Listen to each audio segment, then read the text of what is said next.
Love has killed more men than any ailment.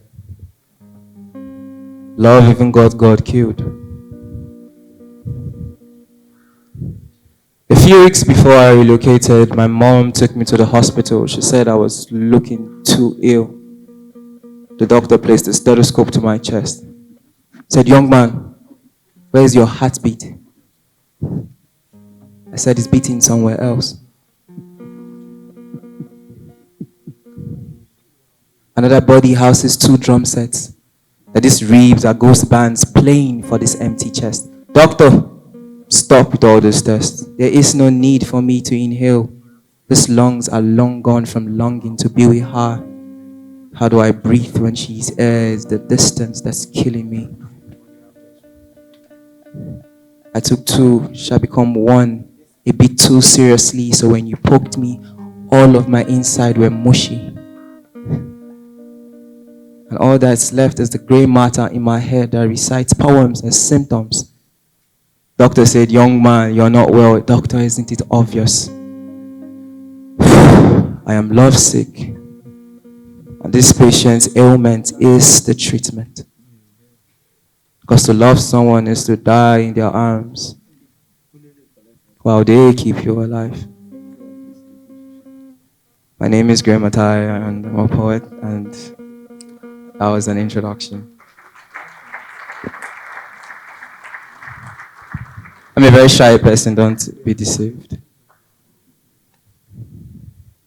If there is a God, He doesn't know us.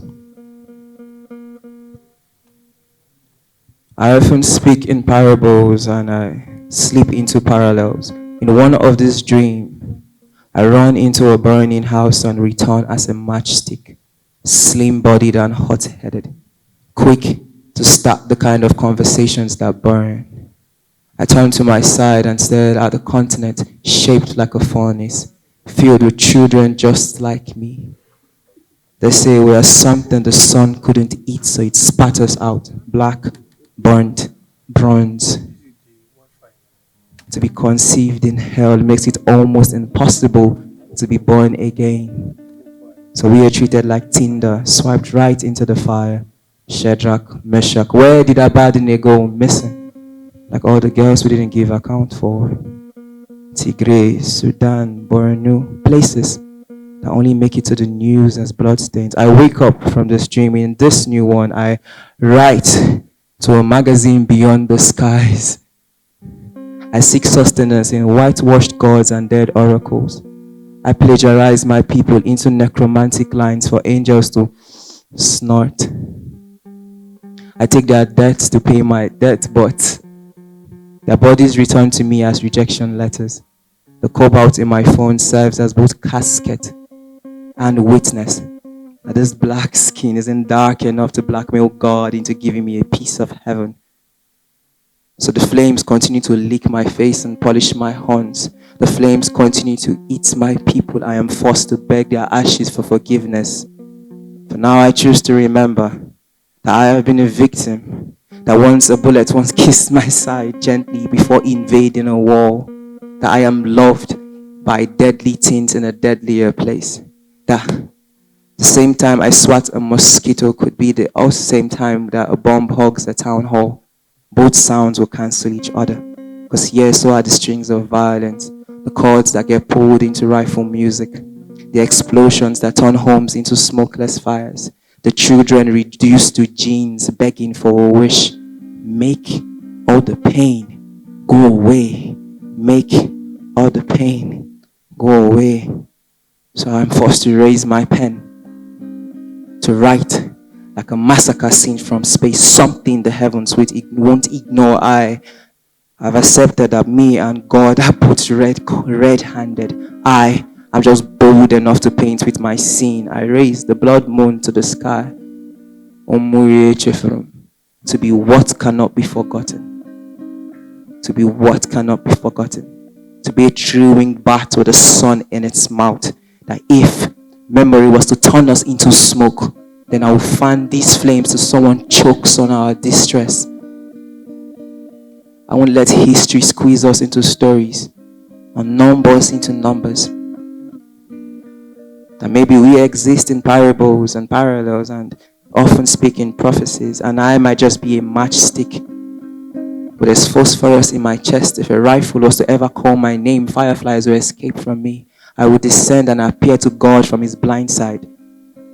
I would look him in the eye. I would say, we remain, even as smoke, even as dust, and you will choke.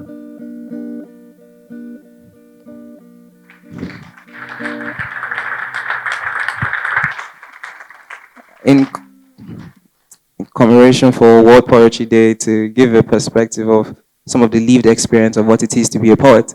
Yeah. So this is this poem. This is what inspired this poem. Hi, my name is Graham Matai. I identify as a poet. My pronouns, broke and broken. To be a poet, yeah, is not to be paid money or attention.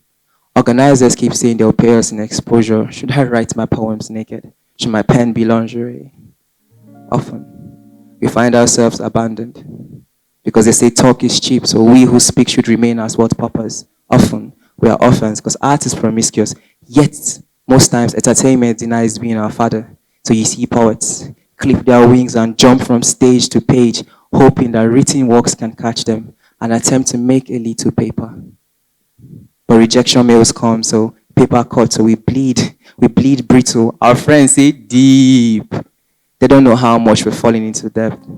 How we have to turn our injuries into bandages, sharpen every simile into a blade to open a new poem to say, guy, you barred. Because that's what we are good at, being paradoxes. To give life, yet somehow not be able to receive it. Yeah, lies the grave of a poet grey. He thought the community was big enough to house him, so he stretched his hand for help, just to find that same hand pat him at the back. He was all alone. No one took interest in him. So poets are not introverts. We're often not wanted outside, so you see why we hide in open mics, the only place we can open our hearts. The irony is that it's our insanity that is an attempt to heal this world. Quick one. Where do you keep the insane? Words. Where do you keep the sick? Words. What am I speaking? Don't even complete it. I know every homonym and synonym. I can even see the sin in a hymn. I rhyme it with cinnamon. This gray matter is a dictionary, reading meaning out of everything except my life, because this art often feels like a knife in the gut. I can't take it out because the same thing killing me is also keeping me alive. Remember what I said about us being paradoxes. Now, to be a poet in Islam, a performance. You must turn your body into a camera to capture everyone's attention. Swing your hand for these punchlines to leave an uppercut. But often our egos get bruised when the punchlines fly over their head like planes. Then the question is, what is Islam? Well, we shut the door on our style. Maybe that's why it's called Islam. You find so many poets dying to be in Islam. Our hands get caught in the jam and then our fingers are caught. We are digging into our wounds for depth. You can taste the iron in our ironies. We are often bleeding nightmares and writing darkness. Sometimes you snap because you're trying to turn the light on in the poem. Sometimes you snap because now you finally get the picture. Now picture this, a poet's mind snaps more times than a camera. I am tired of being a warm-blooded icicle, Mary. My depression isn't cool. But how else would a poet make a meal if he doesn't bite into his lip first, bleed into metaphors? You've not metaphors like a poet. Thank you.